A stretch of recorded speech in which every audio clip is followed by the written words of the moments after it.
안녕하세요. 저는 박순자라고 합니다. 제 사연을 들어주시겠어요? 내 평생 자식 둘 건사하는 것 말고 다른 낙이 있었나 싶어요. 새벽 별 보고 나가서 밤 별 보고 들어오는 시장 인생. 생선 비린내인지 쿰쿰한 채소 냄새인지 모를 것들이 옷에 배어 떠날 날이 없었지요. 남편은 아이들이 어렸을 때 먼저 세상을 등졌고 그때부터 나는 엄마이자 아빠였습니다. 악착같이 벌어야 했어요. 나 하나 입고 먹는 건 아무래도 좋았습니다. 그저 내 자식들, 남들만큼은 아니더라도 부족함 없이 키우고 싶다는 일념 하나로 버텨온 세월이었지요. 특히 아들 민호에게는 기대가 남달랐습니다. 장남이기도 했고 워낙 싹싹하고 똑똑해서 이 녀석이 우리 집안을 일으켜주리라 믿어 의심치 않았어요. 딸 민지에게는 조금 미안한 마음도 듭니다. 아들 뒷바라지에 치중하느라 딸에게는 상대적으로 신경을 덜 쓴 것 같아서요. 그래도 민지는 불평 한마디 없이 제 앞가림 잘해주고 늘 내 곁을 지켜주니 그게 또 얼마나 고마운지 모릅니다. 하지만 어미 마음이라는 게 참. 아들이 잘 돼야 집안이 바로 선다는 옛날 생각에서 벗어나기가 쉽지 않았습니다. 민호 대학 등록금 때문에 남의 집 허드렛일도 마다하지 않았고 취직했을 때는 세상을 다 얻은 듯 기뻤지요. 그렇게 애지중지 키운 아들이 번듯한 처자 만나 결혼한다고 했을 때 나는 정말이지 날아갈 것 같았어요. 며느리 될 아이 수진이도 참하고 예뻤습니다. 물론 요즘 아이들답게 자기 주장도 강해 보였지만 민호 옆에서 환하게 웃는 모습을 보니 내 아들이 좋은 짝을 만났구나 싶어 안심이 되었지요. 문제는 신혼집이었습니다. 요즘 집값이 워낙 천정부지여야 말이죠. 민호 내외는 여기저기 전셋집을 알아보는 모양인데 생각보다 비용이 만만치 않다며 한숨을 푹푹 내쉬는 것이었습니다. 어머니, 저희 또래 친구들은 벌써 집 산 애들도 많은데 저희는 언제쯤 내 집 마련할 수 있을지 모르겠어요. 민호가 넌지시 던지는 말에 옆에 있던 수진이도 맞장구를 칩니다. 그러게요. 어머님, 아무래도 전세는 불안정하고 저희도 얼른 안정된 보금자리가 있으면 좋겠는데 능력이 부족하네요. 그 말들이 내 가슴에 돌덩이처럼 내려앉았습니다. 내 딴에는 노후 자금이라고 혹시 몸이라도 아프면 병원비라도 하려고 평생 허리띠 졸라매며 악착같이 모은 돈이었어요. 이걸 깨면 내 노후는 정말 막막해질 수도 있다는 불안감이 엄습했습니다. 하지만 아들 내외의 축 처진 어깨를 보니 마음이 약해지는 걸 어떡하겠어요. 내가 조금 더 고생하면 되지. 내가 조금 아끼면 되지. 내 아들이 저렇게 기죽어 사는데 어미 된 도리로 모른 척할 수는 없었습니다. 그래, 큰 결심을 하자. 내 노후는 나중에 생각하고 일단 아들 앞길부터 틔워주자. 내 품 안에서 고생만 한 아들이 이제 어엿한 가정을 이뤘으니 어미로서 마지막 선물을 해주고 싶었어요. 어쩌면 아들이 번듯한 집을 갖게 되면 나에게 더 잘할 것이라는, 내 노후를 더 든든하게 지켜줄 것이라는 계산적인 기대가 아주 없었다고는 말 못하겠습니다. 결국 나는 평생 모은 돈의 거의 전부를 털어 아들 내외에게 아파트를 사주기로 마음먹었습니다. 은행 창구에서 통장의 숫자가 순식간에 빠져나가는데 손이 덜덜 떨리고 눈앞이 아찔했어요. 평생의 무게가 고스란히 담긴 돈이었으니까요. 하지만 곧이어 민호와 수진이의 기뻐할 얼굴이 떠올랐습니다. 그 생각 하나로 아쉬움과 불안함을 꾹 눌러 담았지요. 아파트 계약을 하던 날, 민호는 내 손을 잡고 몇 번이고 고맙다고 말했습니다. 수진이도 옆에서 연신 싱글벙글 웃었지요. 어머님, 정말 감사해요. 저희가 앞으로 효도 많이 할게요. 그 모습들을 보니 그간의 고생이 눈 녹듯 사라지는 기분이었습니다. 그래, 잘한 결정이야. 내 아들이 저렇게 행복해하는데 이까짓 돈이 대수랴. 드디어 아들 내외가 새 아파트로 이사하는 날이 왔습니다. 나는 새벽부터 일어나 잔치 음식이라도 되는 것처럼 바리바리 싸들고 아들 집으로 향했죠. 깔끔하게 정돈된 새 집을 보니 내 마음이 다 뿌듯했습니다. 민호와 수진이는 집들이에 온 친척, 친구들 앞에서 나를 치켜 세우며 얼마나 자랑스러워했는지 몰라요. 다 우리 어머니 덕분입니다. 어머니 아니었으면 저희가 어떻게 이런 좋은 집에 살겠어요. 아들의 말에 어깨가 으쓱해지고 눈시울이 뜨거워졌습니다. 수진이도 옆에서 연신 내 팔짱을 끼며 살갑게 굴었죠. 나는 그날 세상에서 가장 행복한 어머니였습니다. 내 모든 희생이 드디어 빛을 발하는구나 싶었어요. 하지만 그 행복감은 오래가지 못했습니다. 집들이 손님들이 어느 정도 돌아가고 나는 주방에서 남은 음식을 정리하고 있었어요. 그때 거실 쪽 베란다에서 며느리 수진이가 친구와 통화하는 소리가 얼핏 들려왔습니다. 어휴, 이제 좀 살 것 같아. 솔직히 시어머니 모시고 사는 건 좀 그렇잖아? 어머니도 이제 우리 터치 안 하시고 편하게 지내셨으면 좋겠어. 친구로 보이는 사람도 야, 그래도 시어머니가 집까지 해주셨는데 너무 그런 거 아니냐? 라고 말하는 듯 했지만 수진이는 아랑곳하지 않고 대답했습니다. 해주신 건 감사한데 그렇다고 우리 생활까지 간섭받고 싶지는 않아. 가끔 용돈이나 두둑하게 챙겨드리면 되지 뭐. 우리도 이제 우리 인생 살아야지. 순간 내 귀를 의심했습니다. 잘못 들었겠지. 설마 내 앞에서 그렇게 고마워하고 눈물까지 보이던 아이가 뒤에서는 저런 생각을 하고 있을 리가. 나는 애써 못 들은 척 황급히 주방 일을 마무리하고 집을 나섰습니다. 하지만 머릿속에서는 수진이의 목소리가 계속 맴돌았어요. 우리 생활까지 간섭받고 싶지는 않아. 용돈이나 챙겨드리면 되지. 그 말들이 비수처럼 내 가슴에 박혀왔습니다. 애써 외면하려 했지만 불안감은 쉬이 가시지 않았어요. 아닐 거야. 내가 너무 예민하게 구는 거겠지. 하지만 그날 밤 나는 잠을 이루지 못했습니다. 아들의 새 보금자리가 마냥 행복하게만 느껴지지 않는 불안한 그림자가 드리워지기 시작한 밤이었습니다. 아들 내외가 새 집으로 이사한 지 한 달쯤 지났을까요? 처음 몇 번은 나도 이것저것 챙겨주고 싶은 마음에 반찬이며 국거리를 싸들고 아들 집을 찾았습니다. 아직 살림이 서툴 테니 내가 좀 도와줘야지 하는 생각이었어요. 그런데 갈 때마다 분위기가 예전 같지 않다는 느낌을 받았습니다. 처음에는 활짝 웃으며 반겨주던 수진이의 얼굴에 미소가 점점 옅어지는 것 같았죠. 어머니, 또 뭘 이렇게 많이 가져오셨어요? 냉장고에 넣을 데도 없는데. 혹은 어머니, 저희도 이제 저희 방식대로 살림을 좀 해보려고요. 너무 신경 안 써주셔도 괜찮아요. 라며 은근히 선을 긋는 듯한 말을 했습니다. 민호 역시 마찬가지였어요. 내가 가면 반가워하기는커녕 오히려 불편한 기색이 역력했습니다.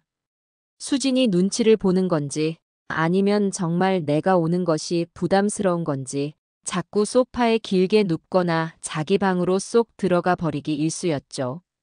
내가 말을 걸어도 건성으로 대답하고 빨리 내가 돌아가기만을 바라는 눈치였습니다. 처음에는 내가 너무 자주 찾아가서 그런가 보다 젊은 애들 살림에 내가 괜히 간섭하는 것 같아 미안한 마음까지 들었어요. 그래서 방문 횟수를 조금 줄여보기로 했습니다. 하지만 문제는 거기서 그치지 않았어요. 이제는 내가 먼저 연락하지 않으면 아들 내외에게서 전화 한 통 오는 법이 없었습니다. 궁금한 마음에 내가 먼저 전화를 걸어도 받지 않는 경우가 허다했지요. 지금 회의 중이라서요. 지금 운전 중이에요. 나중에 전화 드릴게요. 라는 짧은 문자 메시지만 돌아올 뿐 그 나중은 거의 오지 않았습니다. 혹시 무슨 일이 있나 걱정되어 집 전화로 걸면 수진이가 받아서는 어머니, 민호 씨 지금 바빠요. 지금 통화하기 좀 곤란한데요. 라며 용건만 간단히 말하고 끊어버리기 일쑤였지요.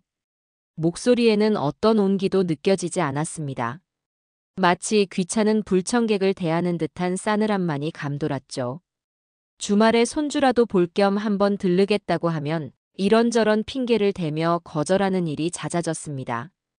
어머니, 저희 이번 주말에는 약속이 꽉 차서요. 집이 너무 엉망이라 손님 맞을 상황이 아니에요. 다음에 저희가 먼저 연락드릴게요. 그 다음이 언제가 될지는 아무도 모르는 일이었지요. 내가 집까지 사준 아들인데 내 손주 얼굴 한번 보는 것이 이렇게 어려운 일이 되어버릴 줄은 꿈에도 몰랐습니다. 가슴 한쪽이 시리고 아려왔어요. 내가 뭘 그렇게 잘못한 걸까? 아들 내외에게 짐이 되는 존재가 되어버린 걸까? 수만 가지 생각이 머릿속을 맴돌며 나를 괴롭혔습니다. 혹시나 하는 마음에 정말 바쁜 일이 있어서 그런 걸지도 모른다고 스스로를 위로해 보려 했어요. 하지만 시간이 지날수록 그들의 행동은 의도적인 외면이라는 확신이 들기 시작했습니다. 내가 가져다 준 반찬은 먹지도 않고 냉장고 구석에 처박아 두었다가 상해서 버려지기 일쑤였고 어쩌다 집에 들러도 따뜻한 차 한 잔 내오는 법 없이 불편한 침묵만이 흘렀습니다. 수진이는 내가 거실에 앉아 있어도 본체만체하며 스마트폰만 들여다보거나 청소해야 한다며 부산을 떨며 은근히 내가 돌아가기를 종용하는 듯 했지요. 예전에 살갑던 모습은 온데간데 없고 차가운 벽만 느껴졌습니다. 그럴 때마다 딸 민지 생각이 간절해졌어요. 민지는 결혼해서 분가한 후에도 일주일에 한두 번은 꼭 전화를 해서 내 안부를 물었습니다. 엄마, 식사는 잘 챙겨 드셨어요? 어디 불편한 데는 없으시고요? 별다른 용건이 없어도 그냥 목소리 듣고 싶었다며 조잘대는 딸아이의 목소리를 들으면 아들에게서 받은 서운함이 잠시나마 눈 녹듯 사라지곤 했지요. 주말이면 가끔 남편과 함께 들러 과일이며 간식거리를 사다 놓고 집안일을 거들어주기도 했습니다. 내가 민호 내외 때문에 속상해하는 것을 눈치챈 건지 민지는 엄마, 혹시 무슨 일 있으세요? 오빠네랑 연락은 잘 되시고요? 라며 조심스럽게 묻기도 했어요. 나는 차마 아들에게 서운한 티를 낼 수가 없어 그냥 좀 피곤해서 그런다고 얼버무렸지만 딸의 따뜻한 눈빛에서 큰 위로를 받았습니다. 민지는 내가 큰 돈을 들여 오빠 집을 사준 것에 대해 단 한 번도 서운한 내색을 한 적이 없었어요. 오히려 엄마, 오빠네 집 사주시느라 힘드셨죠? 이제 엄마 자신을 위해서 좀 쓰세요. 라고 말하는 속 깊은 아이였습니다. 아무런 대가도 바라지 않고 꾸준히 나를 챙겨주는 딸과 내 모든 것을 받고도 나를 외면하는 아들 내외. 그 모습이 너무나 극명하게 대비되면서 내 마음은 더욱 복잡해져 갔습니다. 아들에 대한 서운함과 배신감, 그리고 딸에 대한 고마움과 미안함이 뒤섞여 혼란스러웠지요. 하지만 그때까지도 나는 아들에 대한 기대를 완전히 접지 못했습니다. 일시적인 현상일 거야. 뭔가 오해가 있는 걸 거야. 애써 스스로를 다독였지만 마음 한구석에서는 차갑게 식어가는 온기와 점점 더 멀어지는 아들의 거리를 직감하며 불안감은 커져만 갔습니다. 밤이면 잠 못 이루고 뒤척이는 날들이 늘어갔습니다. 시간이 약이라는 말은 적어도 그때의 나에게는 해당하지 않는 이야기였나 봅니다. 아들 내외의 싸늘한 태도는 좀처럼 나아질 기미를 보이지 않았어요. 먼저 연락이 오는 일은 당연히 없었고 내가 용기를 내어 건 전화는 여전히 받지 않거나 단답형 문자로 돌아오기 일쑤였지요. 이러다 정말 남보다 못한 사이가 되는 건 아닐까 덜컥 겁이 났습니다. 마음 한편에서는 그래도 내가 낳은 자식인데 손주 얼굴이라도 보면 좀 달라지지 않을까 하는 신락 같은 희망이 자꾸만 고개를 들었습니다. 마침 손주 녀석 첫돌이 얼마 남지 않았다는 핑계가 생각났어요. 그래, 돌 선물이라도 미리 챙겨준다는 구실로 한번 찾아가 보자. 어미가 먼저 다가가야지 별 수 있겠어요. 나는 며칠 전부터 손주에게 줄 옷가지와 작은 금반지를 준비했습니다. 혹시나 또 문전박대 당할까 싶어 이번에는 아들 민호에게 먼저 연락을 했지요. 몇 번의 시도 끝에 겨우 통화가 되었는데 민호의 목소리는 어딘가 잔뜩 날이 서 있었습니다. 엄마 왜요? 무슨 일 있어요? 마치 용것만 빨리 말하라는 듯한 투였죠. 나는 애써 아무렇지 않은 척 밝은 목소리로 말했습니다. 아니, 민호야. 다름이 아니라 곧 우리 강아지 첫돌이잖니. 미리 선물이라도 좀 전해주고 얼굴도 볼까 했어. 잠시 침묵이 흘렀습니다. 전화기 너머로 민호가 누군가와 짧게 이야기를 나누는 소리가 들리는 듯 했어요. 아마 며느리 수진이겠지요. 이윽고 민호가 마지못해 대답했습니다. 아내. 근데 엄마, 저희가 그날 좀 바쁠 것 같은데 그냥 택배로 보내주시면 안 될까요? 가슴이 쿵 내려앉는 기분이었습니다. 손주 돌 선물을 전해주겠다는데 얼굴 보자는 어미에게 택배로 보내라니요. 집이 코앞인데 택배로 보내라니요. 서운함이 물밀듯이 밀려왔지만 여기서 포기할 수는 없었습니다. 택배보다는 그래도 직접 전해주고 싶어서 그러지. 잠깐이면 돼. 얼굴만 보고 갈게. 내 간절한 목소리에도 민호는 망설이는 듯 했습니다. 글쎄요, 일단 알겠어요. 오실 거면 미리 연락이나 주세요. 딱 잘라 거절하지 않은 것만으로도 감지덕지해야 하는 상황이 되어버린 건가요? 나는 전화를 끊고 나서 한참 동안 멍하니 서 있었습니다. 며칠 후 나는 곱게 포장한 선물과 직접 끓인 미역국을 들고 다시 아들 집으로 향했습니다. 이번에는 미리 전화까지 하고 가는 길이라 마음이 조금은 놓였지만 여전히 발걸음은 무거웠어요. 아파트 입구에 들어서는데 놀이터에서 깨르르 웃으며 놀고 있는 손주와 그 옆에서 다른 엄마들과 이야기를 나누고 있는 며느리 수진이의 모습이 보였습니다. 아프다거나 바쁘다던 말은 다 거짓말이었던 걸까요? 나는 애써 태어난 척 다가가 인사를 건넸습니다.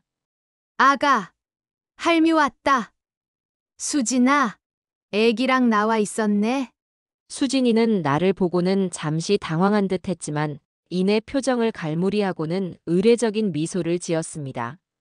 어머님, 오셨어요? 연락 주신다더니 그냥 오셨네요. 그 말에 살짝 기분이 상했지만 손주를 보니 반가운 마음에 일단 참기로 했지요. 응, 근처에 볼 일이 있어서 왔다가 겸사겸사 들렀다. 우리 강아지 주려고 선물도 가져왔는데. 나는 준비한 선물을 건넸습니다. 수진이는 마지못해 받아들고는 고맙습니다, 어머님. 하고 짧게 인사할 뿐 별다른 감흥을 보이지 않았어요.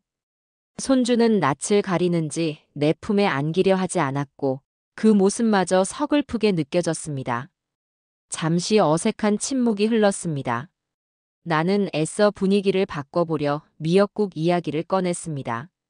수진아, 내가 아침에 미역국 좀 끓여왔는데 민호도 좋아하잖니? 둘이 같이 먹으렴.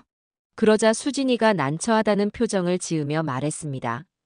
어머님, 죄송한데 저희 오늘 저녁 약속 있어서요. 그리고 솔직히 자꾸 이렇게 음식 해오시는 거 좀 부담스러워요. 저희도 저희 입맛이 있는데. 더 이상 말을 잇지 못했지만 그 의미는 충분히 알 수 있었습니다. 부담스럽다, 오지 말아달라는 무언의 압박이었지요.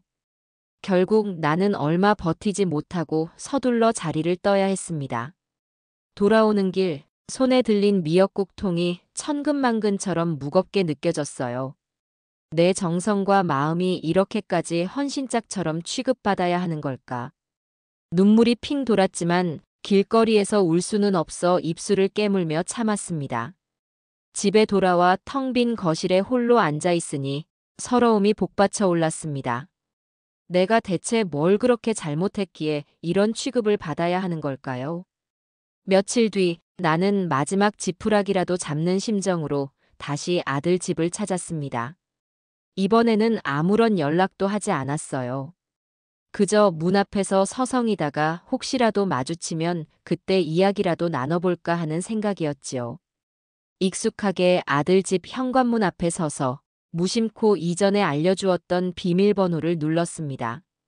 그런데 삐비빅 하는 오류음과 함께 문이 열리지 않았습니다. 내가 잘못 눌렀나 싶어 다시 한번 천천히 눌러보았지만 결과는 마찬가지였어요. 순간 온몸에 피가 싸늘하게 식는 기분이었습니다. 비밀번호를 바꾼 건가요? 내가 알려준, 어미인 내가 드나들 수 있도록 알려주었던 그 번호를 나 모르게 바꾼 것이란 말인가요? 믿을 수가 없어서 나는 초인종을 눌렀습니다. 띵동. 맑은 소리가 울려 퍼졌지만 안에서는 아무런 인기척도 없었습니다.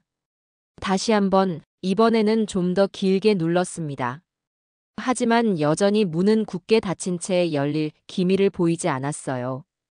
혹시 외출했나 싶어 아들 민호에게 전화를 걸었습니다. 신호는 가는데 받지 않았습니다. 이번에는 며느리 수진이에게 걸었습니다. 역시나 받지 않았어요. 불안한 마음에 문에 귀를 바짝 대보았습니다. 아주 희미하게 텔레비전 소리 같기도 하고 사람들이 작게 말하는 소리 같기도 한 소리가 들리는 듯 했습니다. 안에 있는 건가요? 나를 피하기 위해 일부러 없는 척하는 건가요? 온몸에 힘이 쭉 빠져나가며 그 자리에 주저앉고 싶었습니다. 내가 평생 모은 돈으로 내 아들의 보금자리를 마련해 주었는데 정작 나는 그 집에 들어갈 수조차 없게 되다니요. 세상에 이런 기막히고 서러운 일이 또 어디 있을까요? 손에 들고 있던 가방끈을 부들부들 떨리는 손으로 움켜쥐었습니다. 눈앞이 흐릿해지면서 뜨거운 것이 뺨을 타고 흘러내렸습니다. 더 이상 희망도 기대도 가질 수 없다는 절망감이 온몸을 휘감았습니다. 이건 단순한 외면이나 무시가 아니었어요. 명백한 거절이자 벽이었습니다. 나와 아들 사이에 내가 넘을 수 없는 차갑고 단단한 벽이 세워져 버린 것이었습니다. 그날 밤 나는 뜬 눈으로 밤을 지새우고 다음 날 아침 일찍 민호에게 다시 전화를 걸었습니다. 이번에는 다행히 전화를 받더군요. 나는 떨리는 목소리를 애써 가다듬으며 물었습니다. 민호야, 어제 너네 집에 갔었다. 그런데 비밀번호가 바뀌었더구나. 초인종을 눌러도 대답이 없고 전화도 받지 않고 대체 어떻게 된 일이니? 내 목소리에는 원망과 슬픔이 뒤섞여 있었습니다. 그러자 민호는 기다렸다는 듯이 오히려 짜증 섞인 목소리로 대답했습니다. 아, 엄마. 그건 수진이가 보안 때문에 바꿨다고 했잖아요. 그리고 자꾸 그렇게 불쑥 찾아오시면 저희도 곤란하다고요. 애 엄마도 스트레스 받아 하고. 나는 기가 막혀서 말문이 막혔습니다. 보안? 어미인 내가 아들 집에 가는 것이 보안에 위협이 된다는 말인가요? 민호야, 내가 너희 어미다. 내가 너희 집에 가는 게 그렇게 잘못된 일이니? 그리고 안에 있으면서 왜 없는 척했어? 내 절규에 가까운 물음에 아들의 대답은 더욱 비수처럼 날아와 꽂혔습니다. 엄마, 제발 좀. 저희도 이제 독립된 가정이잖아요. 프라이버시라는 게 있는 거예요. 부부끼리 편하게 있고 싶을 때도 있는데 엄마가 자꾸 그렇게 찾아오시면 솔직히 불편해요. 제발 꼭 필요한 일 아니면 먼저 연락하지 마시고 오시기 전에는 무조건 연락 주세요. 아니, 그냥 저희가 연락드릴 때까지 좀 기다려주시면 안 될까요? 더 이상 아무 말도 할 수 없었습니다. 아들의 입에서 나온 프라이버시, 불편하다, 기다려달라는 말들이 망치처럼 내 머리를 내리쳤습니다. 내가 알던 아들 민호는 더 이상 그곳에 없었습니다. 내 희생과 사랑을 당연하게 여기고 이제는 귀찮은 존재가 되어버린 어미를 밀어내려는 이기적인 남자만 남아있을 뿐이었죠. 수화기를 내려놓은 나는 한참 동안 그 자리에 못 박힌 듯 서 있었습니다. 심장이 산산조각 나는 듯한 고통 속에서 나는 내 아들이 나에게 등을 돌렸다는 잔인한 현실을 받아들여야만 했습니다. 이제 정말 끝이라는 생각이 들었습니다. 아들에게서 그런 매몰찬 말을 듣고 난 후 며칠 동안 나는 거의 시체처럼 지냈습니다. 입맛도 없고 잠도 오지 않았어요. 텅 빈 집안에 홀로 앉아 벽만 멍하니 바라보는 시간이 전부였지요. 문득문득 아들 민호를 키우던 시절이 떠올랐습니다. 밤늦게까지 시장에서 떨이 장사를 하고 돌아와 고단한 몸으로 아이들 저녁을 챙겨 먹이고 행여 감기라도 걸릴세라 밤새 잠 못 자고 간호했던 기억들. 없는 살림에도 아들 기죽이지 않으려고 새 학년이 되면 꼭 새 운동화를 사 신기고 먹고 싶은 거 해달라고 하면 힘든 내색 없이 만들어주곤 했지요. 대학 등록금을 마련하기 위해 식당 주방 허드렛일까지 마다하지 않았던 일, 결혼할 때 조금이라도 보탬이 되어주고 싶어 쌈짓돈을 탈탈 털었던 일, 그 모든 순간들이 파노라마처럼 스쳐 지나가면서 억장이 무너지는 듯했습니다. 내가 뭘 그렇게 잘못 키운 걸까요? 내 모든 것을 바쳐 사랑하고 헌신했는데 돌아온 것은 철저한 외면과 문전박대라니요. 내가 사준 그 번듯한 아파트에서 아들 내외는 웃고 떠들며 잘 살고 있겠지요. 어미가 피눈물 흘리는 줄은 꿈에도 모른 채 말입니다. 어쩌면 나는 아들에게 이용만 당하고 버려진 것인지도 모른다는 생각에 깊은 자괴감이 밀려왔습니다. 평생 자식만을 위해 살아온 내 인생이 너무나 허무하고 부질없게 느껴졌어요. 이제 나는 누구를 의지하고 살아야 하나, 앞으로 내 노후는 어떻게 되는 건가 하는 불안감에 휩싸여 눈물만 하염없이 흘러내렸습니다. 몸져 눕다시피 한 나를 발견한 것은 딸 민지였습니다. 주말에 을에 들르던 민지는 현관문을 열고 들어서자마자 내 행색을 보고는 깜짝 놀랐습니다. 엄마, 왜 이렇게 누워만 계세요? 어디 편찮으세요? 딸의 걱정스러운 목소리에 그동안 꾹꾹 눌러왔던 서름이 폭발하고 말았습니다. 나는 민지를 붙잡고 어린아이처럼 엉엉 울며 그간의 일들을 모두 털어놓았습니다. 비밀번호가 바뀐 이야기, 초인종을 눌러도 열어주지 않던 일, 그리고 아들 민호가 내뱉었던 프라이버시, 불편하다는 그 잔인한 말들까지도요. 내 이야기를 듣는 동안 민지는 아무 말 없이 내 등을 토닥여 주었습니다. 딸의 눈가도 촉촉이 젖어 있었지요. 내가 울음을 그치고 나서야 민지는 조용히 입을 열었습니다. 엄마 얼마나 마음고생이 심하셨어요. 얼마나 속상하고 또 얼마나 배신감이 드셨을까요? 민지는 섣불리 오빠를 비난하거나 내 편을 들며 호들갑을 떨지 않았습니다. 그저 내 감정을 있는 그대로 읽어주고 공감해 주었지요. 엄마, 잘못 아니에요. 엄마는 최선을 다하셨어요. 정말이에요. 오빠가 정말 잘못한 거예요. 딸의 진심 어린 위로와 따뜻한 포옹 속에서 나는 조금씩 마음의 안정을 찾아갔습니다. 민지는 그날 하루 종일 내 곁을 지켰습니다. 죽이라도 끓여 먹이려 하고 엉망이 된 집안을 묵묵히 치워주었지요. 그리고는 나에게 이렇게 말했습니다. 엄마, 이제 오빠 생각은 그만하세요. 엄마 마음만 더 병들어요. 이제부터는 엄마 자신을 먼저 생각하셔야 해요. 엄마가 행복해야 저도 행복해요. 딸의 말은 나에게 큰 울림을 주었습니다. 그래, 언제까지고 이렇게 아들 문제로 가슴 아리하며 내 인생을 망칠 수는 없지. 나에게는 아직 나를 아끼고 사랑해주는 딸이 있지 않은가. 그날 이후 나는 조금씩 기운을 차리기 시작했습니다. 민지는 이전보다 더 자주 나에게 연락하고 찾아와 말벗이 되어 주었죠. 민지 덕분에 웃음을 되찾고 다시 일상으로 돌아갈 힘을 얻을 수 있었습니다. 그러던 어느 날 시장에 장을 보러 갔다가 우연히 아들 민호 내외와 마주쳤습니다. 그들은 백화점 쇼핑백을 양손 가득 들고 있었고 값비싸 보이는 새 옷을 차려입은 채 환하게 웃으며 걸어가고 있었어요.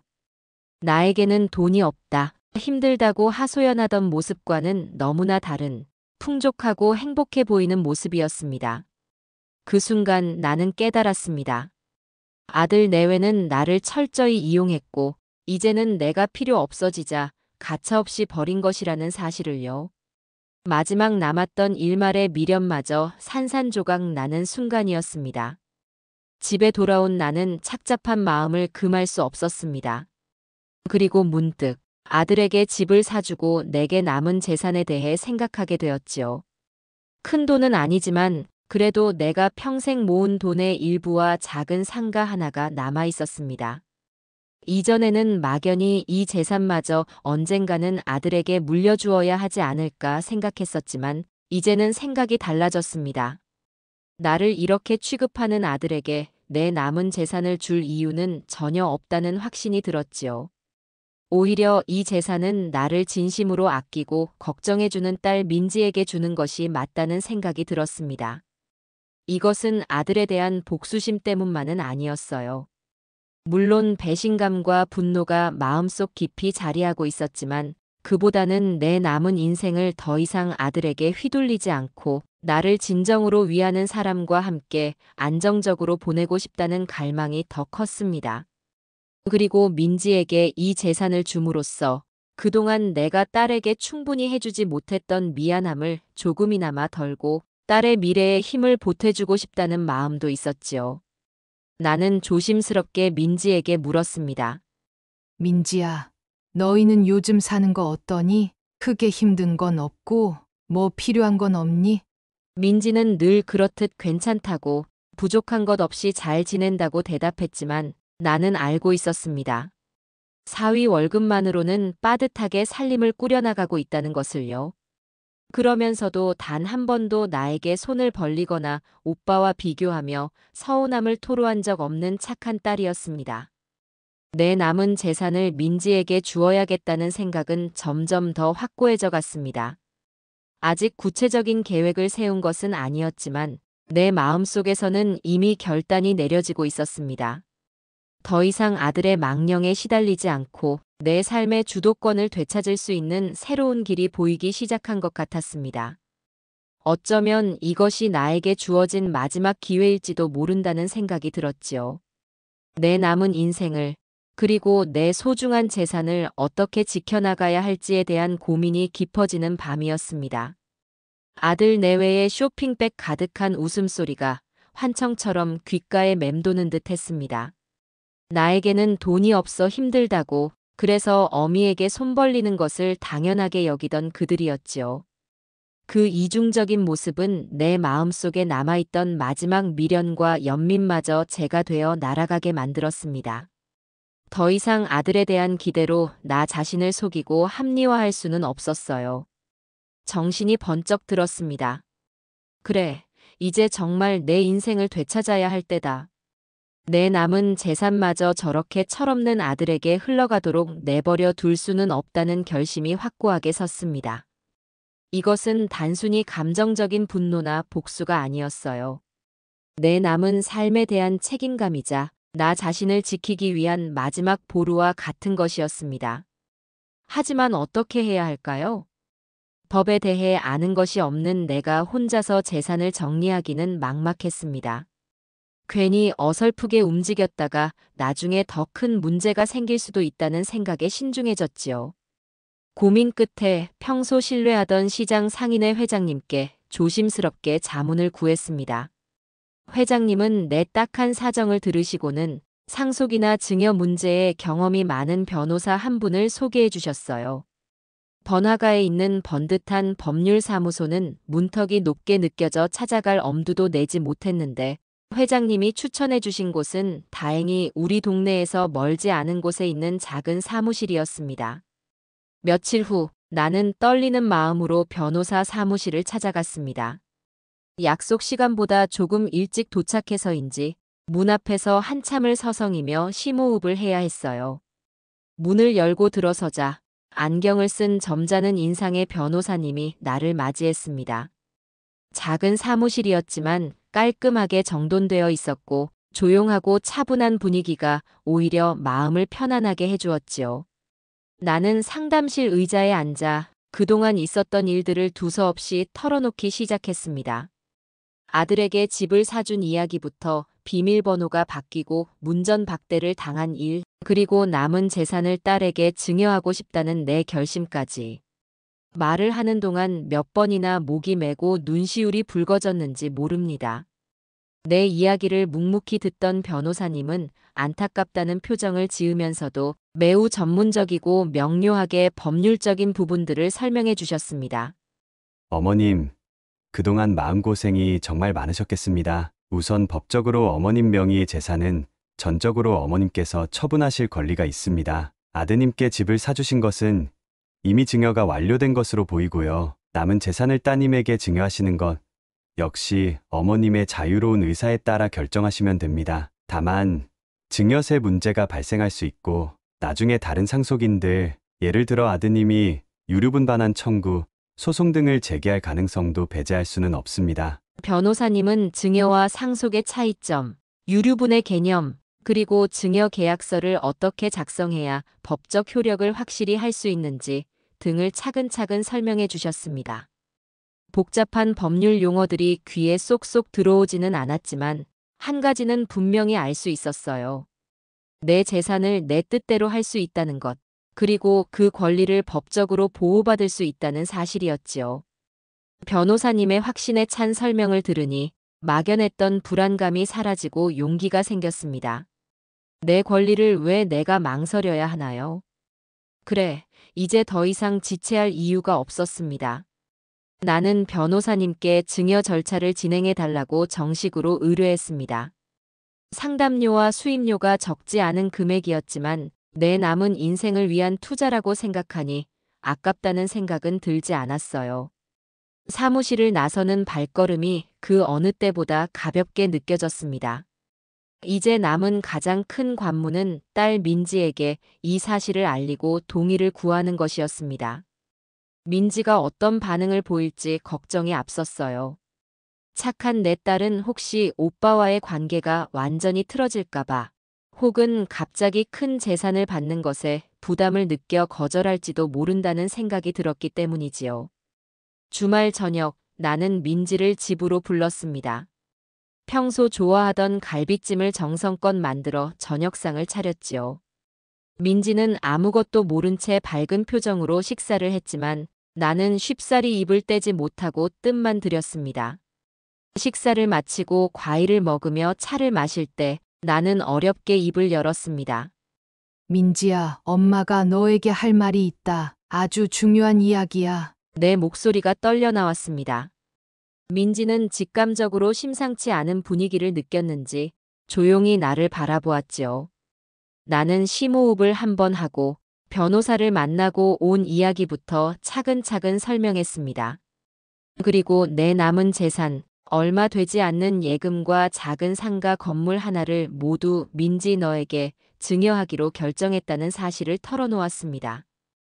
엄마, 갑자기 그게 무슨 말씀이세요? 저는 괜찮아요. 그렇게 안 하셔도 돼요. 오빠가 알면 오빠랑 저랑 어떻게 보라고요. 민지는 예상대로 얼굴이 하얗게 질리며 손사래를 쳤습니다. 눈가에는 당혹감과 함께 눈물이 그렁그렁 맺혔지요. 나는 민지의 손을 꼭 잡고 차분하게 다시 설명했습니다. 민지야, 이건 오빠에게 복수하려는 게 아니란다. 엄마가 너희 오빠 때문에 얼마나 힘들었는지 너도 잘 알지 않니? 엄마는 더 이상 그 아이 때문에 상처받고 싶지 않다. 그리고 내 남은 재산을 아무런 고마움도 모르는 사람에게 줄 수는 없어. 이건 엄마가 너에게 주는 선물이자 엄마의 노후를 너에게 부탁하는 의미이기도 하다. 너가 이 엄마의 마지막을 좀 편안하게 지켜다오. 내 진심 어린 눈빛과 간절한 부탁에 민지는 한참 동안 아무 말도 하지 못했습니다. 그저 내 손을 마주잡은 채 하염없이 눈물만 흘렸지요. 민지의 마음속에서도 얼마나 많은 갈등이 있었을까요? 오빠에 대한 생각, 갑작스러운 재산 증여에 대한 부담감, 그리고 나에 대한 안쓰러움과 책임감. 복잡한 감정들이 뒤섞여 있을 터였습니다. 한참의 침묵 끝에 민지는 눈물을 닦고 나를 보며 어렵게 입을 열었습니다.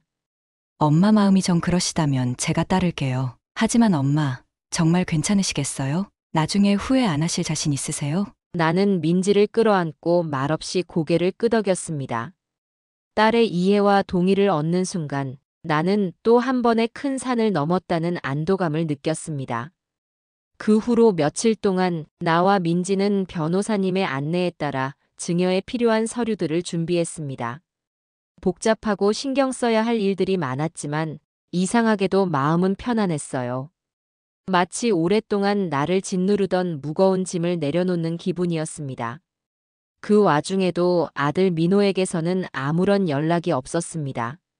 가끔 명절이나 내 생일 즈음이면 의례적으로 안부 문자 하나 보내오는 것이 전부였지요. 한 번은 추석 즈음에 어머니 용돈 좀 붙여주시면 안 될까요? 요즘 좀 힘드네요. 라는 염치 없는 문자를 보내오기도 했습니다. 예전 같았으면 괘씸하면서도 마음이 쓰여 얼마라도 보내주었을 테지만 이제 나는 아무런 감흥도 느껴지지 않았어요. 그저 차갑게 식어버린 마음만이 남아있을 뿐이었습니다. 나는 그 문자에 아무런 답장도 하지 않았습니다. 이미 내 마음속에서 아들 민호는 감정적으로나 법적으로나 완벽하게 정리되고 있었던 것이지요. 모든 준비는 끝났습니다. 이제 남은 것은 실행뿐이었습니다. 드디어 모든 서류 준비가 끝나고 변호사 사무실에서 정식으로 증여 계약서를 작성하고 날이 나기로 한 날이 밝았습니다. 아침부터 마음이 조금 설레면서도 비장한 기분마저 들더군요. 옷장에서 가장 단정한 옷을 꺼내 입고 거울 앞에 서서 매무새를 가다듬었습니다. 초췌했던 얼굴에 조금이나마 혈색이 도는 것 같아 보이기도 했어요. 오늘로써 나는 아들로부터 완전히 경제적으로도 감정적으로도 독립하는 날이 될 터였습니다.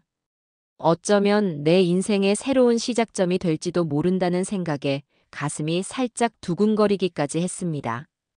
약속 장소인 변호사 사무실로 향하는 발걸음은 더 이상 무겁지 않았습니다. 변호사 사무실에는 민지가 먼저 와서 기다리고 있었습니다. 평소보다 조금 긴장한 표정이었지만 나를 보자 애써 미소를 지어 보였지요. 우리는 변호사님의 안내에 따라 계약서 내용을 마지막으로 꼼꼼하게 확인했습니다. 변호사님은 증여 대상인 예금 계좌와 상가 건물의 주소, 면적 등을 하나하나 짚어가며 설명해 주셨고, 증여자인 나와 수증자인 민지가 확인해야 할 사항들을 다시 한번 명확하게 알려주셨습니다. 혹시라도 마음이 바뀌지는 않았는지, 정말 최종적인 결정이 맞는지 재차 확인하는 절차도 거쳤지요. 어머님, 그리고 따님, 이 서류에 서명하시고 날이 나시면 법적으로 증여 효력이 발생합니다. 증여는 상속과 달라서 한번 실행되면 특별한 사유 없이는 되돌릴 수 없습니다. 다시 한번 신중하게 생각해 보시고 결정해 주십시오. 변호사님의 진중한 목소리가 상담실 안에 낮게 울렸습니다. 나는 민지의 눈을 잠시 바라보았습니다. 민지는 말없이 고개를 끄덕였지요. 나는 더 이상 망설이지 않았습니다. 네, 변호사님. 이대로 진행해 주세요. 내 목소리는 생각보다 단호하게 나왔습니다. 변호사님이 내민 증여 계약서 위에 내 이름을 적고 옆에 인감 도장을 꾹 눌러 찍었습니다. 붉은 인주가 하얀 종이 위에 선명하게 찍히는 순간 나는 마치 오랫동안 나를 짓눌러왔던 거대한 바위 하나가 가슴에서 쑥 내려가는 듯한 기묘한 해방감을 느꼈습니다. 이어서 민지도 수증자란에 서명을 하고 도장을 찍었습니다. 모든 절차가 끝나고 변호사님이 증여 계약 완료를 선언했을 때 나는 나도 모르게 깊은 숨을 내쉬었습니다. 이제 정말 끝났구나. 내 손으로 내 인생의 중요한 매듭 하나를 명확하게 풀었구나 하는 생각에 눈시울이 뜨거워졌지만 눈물은 흘리지 않았어요. 오히려 마음 한구석이 후련해지는 기분이었습니다. 사무실을 나와 민지와 함께 근처 식당에서 점심을 먹었습니다. 그동안의 긴장감이 풀려서인지 둘 다 말이 많지는 않았지만 서로 마주보는 눈빛 속에는 복잡하면서도 안도하는 듯한 감정이 오갔습니다. 식사를 하던 중 민지가 조심스럽게 입을 열었습니다. 엄마, 이제 이 상가 월세는 제가 잘 관리해서 매달 엄마 쓰실 용돈 넉넉하게 보내드릴게요. 그리고 혹시 엄마 불편하시면 지금 사시는 집보다 조금 더 편하고 안전한 곳으로 옮기시는 것도 제가 알아볼게요. 민지는 갑자기 생긴 재산을 어떻게 자신을 위해 쓸까 고민하는 것이 아니라 오롯이 나의 안위와 편안한 노후를 먼저 생각하고 있었습니다. 그 모습에 나는 또 한 번 감동하며 내가 정말 옳은 결정을 내렸다는 확신을 가질 수 있었지요. 그래. 우리 딸 믿는다. 이제 엄마는 아무 걱정 없이 우리 민지 믿고 편안하게 지내야겠다. 나는 민지의 손을 따뜻하게 잡아주었습니다. 그 후 며칠 동안 민지는 변호사님의 도움을 받아 증여세 신고 등 남은 행정 절차들을 차분하게 처리해 나갔습니다. 상가 세입자에게도 주인이 바뀌었음을 알리고 새로운 임대차 계약서를 작성하는 등 갑자기 맡게 된 책임들을 야무지게 해내는 모습이 대견스러웠습니다. 물론 아들 민호 내외는 이 모든 사실을 까맣게 모르고 있었습니다. 그들에게서는 여전히 감감무소식이었지요. 친척들 사이에서 어렴풋이 소문이 돌기 시작하는 것 같기도 했습니다. 가끔 먼 친척에게서 안부 전화가 와서는 요즘 어떻게 지내? 민호네랑은 잘 지내고? 하며 은근슬쩍 떠보는 듯한 질문을 하기도 했지만 나는 그저 네, 그럼요. 잘 지냅니다. 하고 평온하게 대답할 뿐이었습니다. 굳이 내가 먼저 나서서 떠벌릴 필요는 없었으니까요. 언젠가는 알게 되겠지요. 그때 그들이 어떤 반응을 보일지 이제 나는 더 이상 두렵지 않았습니다. 모든 법적 절차가 마무리되고 난 후 나는 정말 오랜만에 마음의 평화를 되찾은 기분이었습니다. 주말이면 민지가 찾아와 함께 장을 보고 맛있는 음식을 해 먹으며 도란도란 이야기를 나누었습니다. 예전처럼 아들 내외 눈치를 보거나 그들의 연락을 기다리며 전전긍긍할 필요가 없어졌지요. 거실 창가에 놓인 작은 화분들에 물을 주거나 햇살 좋은 날 공원 벤치에 앉아 지나가는 사람들을 구경하는 소소한 일상들이 전에는 느껴보지 못했던 행복으로 다가왔습니다. 물론 마음 한구석에는 아들에 대한 씁쓸함이 완전히 가시지는 않았지만 그 감정에 더 이상 휘둘리지는 않게 되었어요. 내 삶의 주도권을 되찾았다는 사실만으로도 충분했습니다. 어쩌면 이것은 앞으로 불어닥칠 폭풍 전의 고요함일지도 모릅니다. 시간이라는 것이 참 묘합니다. 아들 내외와 그토록 지독한 감정의 소용돌이를 겪고 난 후 제 마음속 폭풍은 오히려 잦아든 듯 했습니다. 법적으로 그리고 감정적으로 모든 정리를 끝마쳤다는 사실이 가져다준 안도감이었을까요? 민지와 함께하는 소소한 일상 속에서 저는 몇 년 만에 처음으로 깊은 잠을 자고 입맛을 되찾아갔습니다. 민지는 약속대로 상가 월세 수입의 상당 부분을 제 통장으로 꼬박꼬박 보내주었고 덕분에 저는 더 이상 돈 걱정에 전전긍긍할 필요가 없어졌지요. 오히려 민지가 엄마, 이제 고생 그만하시고 드시고 싶은 거, 하고 싶은 거 마음껏 하세요. 라며 제 등을 떠밀 정도였습니다. 딸아이의 속 깊은 배려에 눈시울이 붉어지면서도 한편으로는 이렇게 평온한 시간을 보내는 것이 어쩐지 불안하게 느껴지기도 했어요. 언젠가는 아들 민호도 이 사실을 알게 될 텐데 그때는 또 어떤 광풍이 몰아닥칠까 하는 걱정이 마음 한구석에 그림자처럼 드리워져 있었기 때문입니다. 그 예감은 틀리지 않았습니다. 잔잔하던 수면 아래에서 경랑이 일기 시작하고 있었습니다. 변화의 조짐은 아주 사소한 것들로부터 시작되었습니다. 먼저 명절이나 제 생일에도 형식적으로나마 오던 아들의 연락이 완전히 끊겼습니다. 처음에는 그러려니 했어요. 이미 마음에서 떠나보낸 아들이었기에 더 이상 기대하는 바도 없었으니까요. 그런데 얼마 지나지 않아 아주 가끔 연락을 주고받던 먼 친척 한 분에게서 전화가 걸려왔습니다.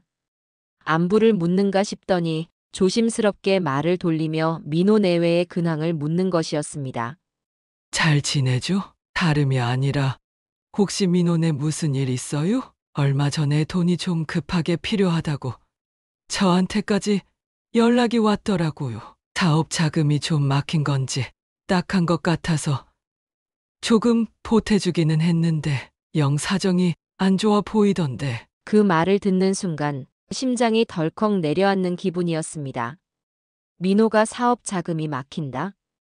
제가 알기로 민호는 평범한 회사원이었지 사업을 벌일 만한 형편이 아니었는데요. 불길한 예감은 거기서 그치지 않았습니다. 며칠 후에는 시장에서 알고 지내던 다른 상인분이 저에게 슬쩍 말을 건네왔습니다. 순자씨 딸 민지 말이야. 요새 얼굴이 아주 폈던데.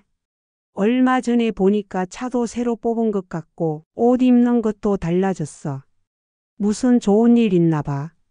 그 말에 저는 애써 태어난 척 웃으며 애들이 젊으니까 그렇죠라고 대답했지만 속으로는 가슴이 철렁했습니다. 민지가 제게 받은 재산으로 차를 사거나 사치를 부릴 아이가 아니라는 것을 잘 알았지만 남들의 눈에는 그렇게 비칠 수도 있겠다는 생각이 들었지요. 그리고 그 소문이 아들 내외의 귀에 들어간다면 상상만 해도 끔찍했습니다. 아니나 다를까 그 무렵부터 민호에게서 이상한 낌새의 연락이 오기 시작했습니다. 처음에는 그저 어머니 잘 지내시죠? 하는 의례적인 안부 문자였지만 어딘가 모르게 떠보는 듯한 느낌을 지울 수 없었어요. 제가 별다른 답을 하지 않자 며칠 뒤에는 어머니 혹시 민지한테 무슨 좋은 일 있어요? 요새 연락도 잘 안 되고 통 얼굴 보기가 힘드네요. 라며 노골적으로 민지의 안부를 묻는 문자가 왔습니다. 저는 여전히 아무런 답장도 하지 않았습니다. 무슨 꿍꿍이인지 알 수 없었지만 섣불리 대답했다가 말려들고 싶지 않았기 때문이지요. 제 침묵이 길어지자 이번에는 며느리 수진이에게서 전화가 걸려왔습니다. 받지 않으려다가 혹시 무슨 급한 일인가 싶어 마지못해 받았지요. 수진이의 목소리는 평소에 차갑고 사무적인 톤이 아니었습니다. 어딘가 모르게 다급하고 날카로운 기운이 서려 있었어요.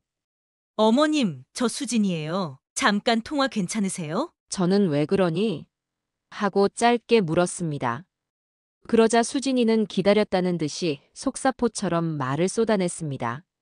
어머님, 저희 지금 정말 큰일 났어요. 민호 씨가 글쎄 회사 자금에 손을 댔나 봐요. 투자하면 크게 불려준다는 말에 속아서 사기를 당한 것 같아요. 당장 이번 주까지 큰 돈을 막아야 하는데 저희 가진 돈으로는 턱도 없고 대출도 알아봤는데 신용도가 안 좋아서 어렵다고 하고 어머님, 제발 저희 좀 도와주세요. 이대로 가다가는 민호 씨 감옥 가게 생겼어요. 수진이의 말을 듣는 순간 머리가 띵 하고 울리는 것 같았습니다. 민호가 사기를 당했다. 회사 자금에 손을 댔다. 믿을 수 없는 이야기였지만 수진이의 절박한 목소리는 거짓말 같지 않았어요. 하지만 동시에 차가운 분노가 치밀어 올랐습니다. 자신들이 필요할 때만 그것도 저런 큰 사고를 치고 나서야 저를 찾는 아들 내외의 뻔뻔함에 치가 떨렸지요.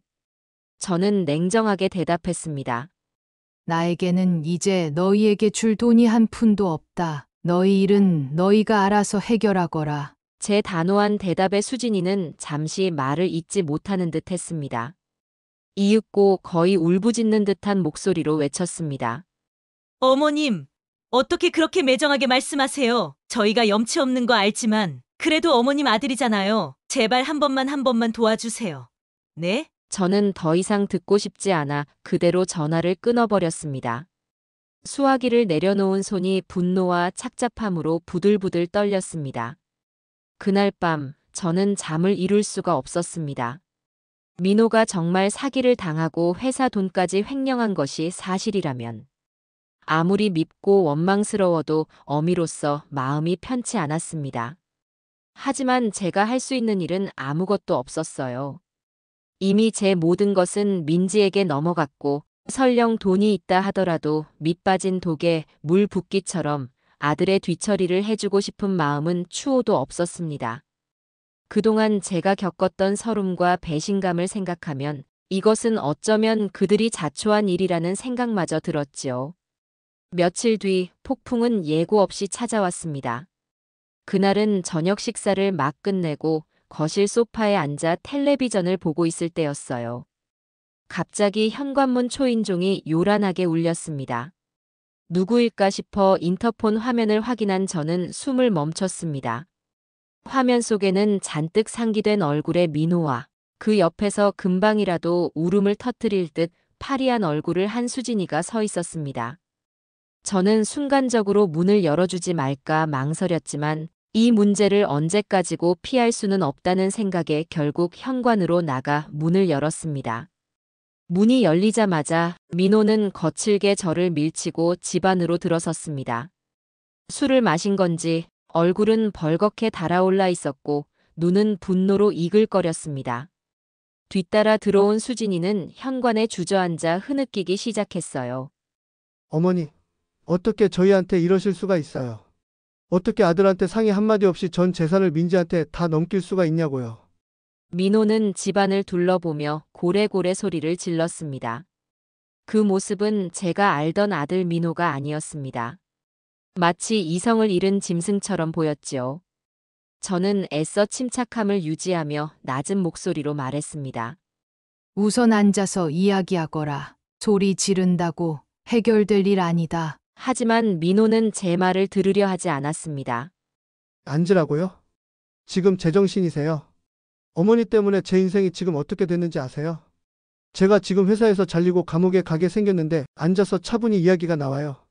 그는 거실 테이블을 주먹으로 내리치며 울분을 토해냈습니다. 테이블 위에 찻잔들이 요란한 소리를 내며 떨어져 깨졌습니다. 어머니가 저한테 어떻게 하셨는지 벌써 잊으셨어요. 평생 고생하신 거 제가 다 보상해 드리려고 했는데, 좋은 집 사드리고 여행도 보내드리고 남부럽지 않게 해드리려고 했는데, 그런데 어머니는 어떻게 저한테 이럴 수가 있냐고요. 민지가 엄마 옆에서 살랑거리면서 엄마 재산 빼돌린 거죠? 그렇죠. 그 여우 같은 년. 민호는 이제 원망의 화살을 동생 민지에게까지 돌렸습니다. 차마 입에 담지 못할 욕설까지 섞어가며 민지를 비난하는 모습에 저는 더 이상 참을 수가 없었습니다. 그만하거라! 제 단호한 외침에 민호는 잠시 움찔했습니다. 저는 떨리는 몸을 애써 가누며 민호를 똑바로 마주 보았습니다. 그 재산은 내 피와 땀으로 평생 모은 내 것이었다. 그걸 누구에게 주든 그건 내 마음이다. 그리고 네 동생 민지, 함부로 욕하지 마라. 너희가 나를 문전박대하고 없는 사람 취급할 때 내 곁을 묵묵히 지키고 위로해준 건 민지였어. 너는 너가 나에게 어떻게 했는지 벌써 다 잊었느냐? 내가 사준 집에 비밀번호를 바꾸고 찾아온 어미를 문 앞에서 내쫓은 아들에게 내가 무엇을 더 줄 수 있었겠니? 너가 지금 겪고 있는 어려움이 왜 생겼는지 정녕 나 때문이라고 생각하느냐? 너의 욕심과 어리석음이 부른 결과는 아니겠느냐? 제 목소리는 분노와 슬픔으로 떨렸지만 한마디 한마디 힘주어 말했습니다. 제 말을 듣는 동안 민호의 얼굴은 불그락푸르락 변했고 분노로 부들부들 떨었습니다. 그는 아무런 대꾸도 하지 못했습니다. 아마 제 말이 틀리지 않았다는 것을 스스로도 알고 있었기 때문일 겁니다. 잠시 숨막히는 침묵이 흘렀습니다. 바닥에 주저앉아 흐느끼던 수진이가 고개를 들고 저를 원망스러운 눈빛으로 쏘아보았습니다. 어머님 그래도 저희가 이렇게 힘든데 정말 모른 척 하실 건가요? 네. 민호 씨 잘못되면 저랑 애는 어떻게 살라고요? 제발 조금이라도 도와주세요. 수진이는 바닥에 엎드려 제 발목을 붙잡고 애원하기 시작했습니다. 그 처절한 모습에 마음이 흔들리지 않았다면 거짓말이겠지요. 하지만 저는 이미 너무 많은 상처를 받았고 너무 멀리 와버렸습니다. 여기서 다시 그들의 손을 잡아준다면 저는 또다시 과거의 불행을 반복하게 될 것이 뻔했습니다. 저는 차갑게 수진이의 손을 뿌리치며 말했습니다. 일어나거라. 이제 와서 이런다고 달라질 건 아무것도 없다. 너희가 저지른 일은 너희가 책임져야 한다. 나에게 더 이상 기대하지 마라. 그리고는 현관문을 가리키며 말했습니다. 이제 그만 돌아가거라. 다시는 찾아오지 마라. 제 냉정한 태도에 민호와 수진이는 망연자실한 표정을 지었습니다. 민호는 마지막까지 분이 풀리지 않는 듯 저를 노려보며 이를 갈았지만 더 이상 아무 말도 하지 않고 획 돌아서서 집을 나섰습니다. 수진이도 비틀거리며 일어나 남편의 뒤를 따라갔습니다. 쾅 하고 현관문이 닫히는 소리가 집안에 울려 퍼졌습니다. 저는 그 자리에 다리에 힘이 풀려 주저앉았습니다. 온몸이 사시나무 떨리듯 떨렸고 눈에서는 뜨거운 눈물이 쉴 새 없이 흘러내렸습니다. 분노, 슬픔, 허탈함, 그리고 약간의 안도감까지 복잡한 감정들이 뒤엉켜 제 속을 헤집어 놓았습니다. 하지만 이대로 끝날 리 없다는 것을 저는 알고 있었습니다. 분노의 화살은 분명 민지에게로 향할 터였습니다. 아니나 다를까 그날 밤 민지에게서 다급한 전화가 걸려왔습니다. 엄마, 나 어떡해. 오빠가 계속 전화를 해서 입에 담지도 못할 욕설을 퍼붓고 있어. 내가 엄마 재산 다 가로챘다고, 가만두지 않겠다고. 너무 무서워. 엄마. 민지의 목소리는 공포에 질려 심하게 떨리고 있었습니다. 저는 당장 민지에게 달려가고 싶었지만 지금은 제가 나서는 것보다 민지를 진정시키고 단호하게 대처하도록 조언하는 것이 우선이라고 생각했습니다. 민지야, 일단 진정해. 오빠 전화 받지 말고 문자도 보지 마라. 그리고 만약에 집으로 찾아오거나 하면 절대 문 열어주지 말고 바로 경찰에 신고해. 너는 아무 잘못 없어. 엄마가 결정한 일이고 너는 엄마 뜻을 따른 것뿐이야. 절대로 오빠 협박에 넘어가거나 죄책감 느낄 필요 없다. 알았지?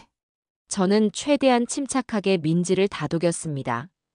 그리고 혹시 모르니 당분간 혼자 있지 말고 사위과 꼭 같이 있으라고 당부했습니다. 전화를 끊고 나서 저는 민지를 이렇게까지 힘들게 만든 아들에 대한 분노로 온몸이 떨렸습니다. 자신의 잘못을 뉘우치기는커녕 모든 책임을 저와 민지에게 돌리며 협박까지 서슴지 않는 아들의 모습에 인간적인 환멸마저 느껴졌습니다. 폭풍 같은 밤이 지나갔습니다. 다음 날 아침, 깨진 찻잔 조각들을 치우며 저는 어젯밤의 일을 다시 떠올렸습니다. 아들 내외의 절망적인 모습, 분노에 찬 고함, 그리고 마지막까지 저를 원망하던 눈빛. 마음이 편치 않았지만 후회는 없었습니다. 제가 내린 결정은 옳았다고 다시 한번 확신했습니다. 이제 남은 것은 이 상처를 어떻게 봉합하고 앞으로 나아가야 할지 고민하는 것뿐이었습니다. 하지만 한 가지는 분명했습니다. 아들 민호와의 관계는 이제 완전히 끝났다는 것. 돌이킬 수 없는 강을 건넜다는 사실만이 무겁게 가라앉아 있었습니다. 창밖은 언제 그랬냐는 듯이 고요했지만 제 마음속에는 아직 폭풍의 잔해가 어지럽게 흩어져 있었습니다. 시간은 참으로 공평하게 흘렀습니다. 아들 내외에게 그토록 모진 말을 쏟아내고 문전박대한 그날 이후 제 삶에는 놀랍도록 깊은 평온이 찾아왔습니다. 마치 지긋지긋하게 앓던 이가 빠진 것처럼, 혹은 평생 어깨를 짓누르던 무거운 짐을 내려놓은 것처럼 마음이 가볍고 고요했지요. 물론 가슴 한구석에 아들에 대한 연민이나 슬픔이 전혀 없었다면 거짓말일 겁니다. 제가 배 아파 낳고 애지중지 키운 자식인데요. 하지만 그 감정은 더 이상 제 삶을 잠식하거나 흔들지 못했습니다. 스스로 뿌린 씨앗을 거두는 아들의 삶을 멀찍이서 지켜볼 뿐, 더 이상 제 마음을 내어주거나 휘둘리지 않기로 굳게 다짐했기 때문입니다. 시간은 흘러 어느덧 2025년 5월의 싱그러운 바람이 창문을 넘어 들어오는 계절이 되었습니다.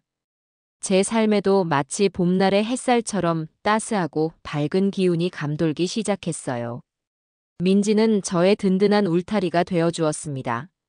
제가 살던 낡고 좁은 빌라가 마음에 걸렸던지 딸아이는 자신이 관리하게 된 상가 건물 위층에 있던 작은 살림집을 깨끗하게 수리하여 저의 새로운 보금자리로 마련해 주었습니다. 처음에는 괜찮다고 사양했지만 엄마, 이제 제가 모실 차례예요. 더 이상 고생만 하셨던 엄마가 편안하게 지내시는 모습 보고 싶어요. 라며 제 손을 잡아 끄는 딸의 정성을 외면할 수가 없었지요. 새로 옮긴 집은 비록 크지는 않았지만 햇살이 잘 들어 밝고 아늑했으며 무엇보다 민지네 집과 가까워 오며 가며 얼굴 보기도 좋았습니다. 민지는 매달 약속한 용돈 외에도 철마다 좋은 옷 가지며 영양제를 챙겨주었고 주말이면 어김없이 찾아와 함께 장을 보고 맛있는 음식을 해먹으며 밀린 이야기를 나누었습니다.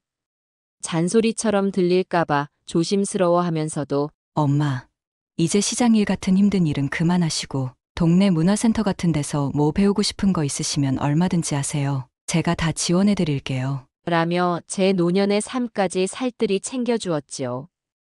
딸의 지극한 효심 덕분에 저는 평생 처음으로 누려보는 여유와 안정을 만끽할 수 있었습니다.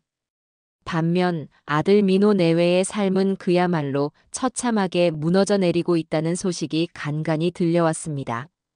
회사 자금을 횡령한 민호는 결국 회사에서 징계 해고를 당했고 회사는 민호에게 횡령액 전액을 변제하라는 내용 증명을 보냈다고 해요. 만약 기한 내에 갚지 못하면 형사 고소까지 진행할 것이라는 엄포와 함께 말입니다. 이미 제게 받은 아파트를 담보로 다른 빚까지 내어 썼던 모양인지 결국 그들이 살던 제가 피땀 흘려 사주었던 그 번듯한 아파트마저 은행 경매로 넘어갔다는 소식이 들려왔습니다. 거기에 더해 회사 자금 횡령에 대한 변제 요구까지 받았으니 그야말로 설상가상, 날벼락이었겠지요. 하루아침에 길거리에 나앉게 될 처지가 된 것이지요. 궁지에 몰린 민호와 수진이는 그야말로 사방팔방으로 돈을 구하러 다녔던 모양입니다. 가까운 친척들에게는 물론이고 예전에 연락 한번 제대로 안 하던 먼 친척들에게까지 손을 벌렸지만 대부분 냉담한 반응을 보였다고 해요. 이미 저와 아들 내외 사이에 있었던 일들을 어렴풋이 알고 있는 친척들은 자네 어미한테 한 짓을 생각하면 도와주고 싶은 마음이 싹 사라지네. 뿌린 대로 거두는 법이니 자네가 책임지게. 라며 매몰차게 거절했다고 합니다. 심지어 수진이가 결혼 전에 어울렸던 친구들에게까지 아쉬운 소리를 했지만 어려울 때만 찾는 친구를 반겨줄 사람은 아무도 없었겠지요. 그들이 그토록 중시했던 체면과 자존심은 이미 바닥에 떨어진 지 오래였습니다. 제가 사준 차는 진작에 헐값에 팔아치웠고 수진이가 아끼던 명품 가방이며 귀금속들도 전당포 신세를 졌다는 이야기도 들렸습니다. 수진이도 더 이상 가만히 있을 수만은 없었는지 닥치는 대로 아르바이트 자리를 구하려 했지만 세상 물정 모르고 곱게만 자란 며느리가 할 수 있는 일은 많지 않았던 모양입니다. 식당 설거지나 청소 같은 굳은 일은 힘들다고 금방 그만두기 일쑤였고 그나마 서비스직 아르바이트는 뻣뻣한 태도 때문에 손님들과 마찰을 빚어 오래 버티지 못했다고 하더군요. 결국 그들은 경기도 외곽의 허름한 단칸 월세방으로 거처를 옮겨 근근히 생활을 이어가고 있다는 소식이 마지막으로 들려온 그들의 근황이었습니다. 한때는 남부럽지 않은 풍족한 삶을 꿈꾸며 저를 이용하고 배신했던 그들의 초라한 말로를 전해 들으면 저는 깊은 한숨을 내쉴 수밖에 없었습니다. 인과응보라는 말이 이토록 실감나게 느껴진 적은 없었던 것 같아요. 그러던 어느 늦은 봄날 오후였습니다. 초인종 소리가 들려 현관문을 열어보니 문 앞에는 차마 눈 뜨고 보기 힘들 정도로 초라한 행색의 민호와 수진이가 서 있었습니다. 몇 달 사이에 얼마나 마음고생이 심했는지 민호는 살이 쑥 빠져 얼굴에는 거친 수염이 덥수룩했고 값비싼 옷 대신 때 묻은 작업복 차림이었습니다. 수진이 역시 화장기 없는 푸석한 얼굴에 생기를 잃은 눈빛이었고 예전의 화려함은 찾아볼 수 없는 허름한 옷차림이었지요. 그들의 남루한 모습은 지난번 저를 찾아와 행패를 부리던 때와는 또 다른 충격으로 다가왔습니다. 제가 미처 말을 꺼내기도 전에 민호는 갑자기 제 앞에 털썩 무릎을 꿇었습니다. 그리고는 땅바닥에 이마를 찌으며 통곡하기 시작했습니다. 어머니, 제가 정말 죽을 죄를 지었습니다. 어머니 잘못했습니다. 제발 저희 좀 살려주세요. 다 큰 아들이, 그것도 저에게 온갖 모진 말과 행동을 서슴지 않았던 아들이 길바닥에 무릎을 꿇고 저렇게 서럽게 우는 모습을 보니 저도 모르게 가슴 한구석이 아려왔습니다.